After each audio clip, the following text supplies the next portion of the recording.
Bugün sosların kralından Ekbenediktin tacı olan Hollandezdən danışırıq. Onun sadəliyi sizi aldatmasın. Bu incəlik və dəqiqliyi tələb edən əsil sənətdir. Hollandez Fransız mətbəxinin 5 ana sosundan biridir. Adı Hollandez olsa da əslində Fransız zərifliyinin simvoludur. Bu sos kərə yağı, yumurta sarısı və limon suyunun zərif bir rəqsidir. İndi sirlərə keçək. Mükəmməl Hollandezin təməli kərə yağıdır. Kərə yağı qaynama dərəcəsində olarsa, sos kəsilər. Bizə əridilmiş, lakin qaynama temperaturuna çatmamış isti yağ lazımdır. Soyuq yağ isə bu sosu bağlamaz. Burada ən kritik nöqtə benmardır. Qabınız su ilə təmas edərsə, yumurta sarısı bişərək omletə çevrilir.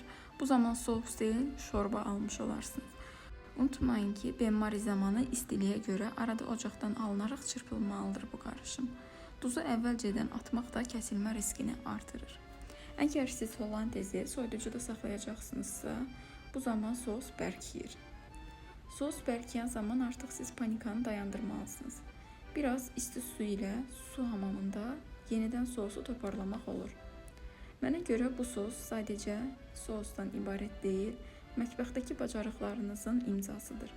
Həyatı ləzzətli edən incə bir zəriflikdir. Artıq siz də bu sənəti öyrəndiniz. Hazırlayacaq olanlara nuş olsun.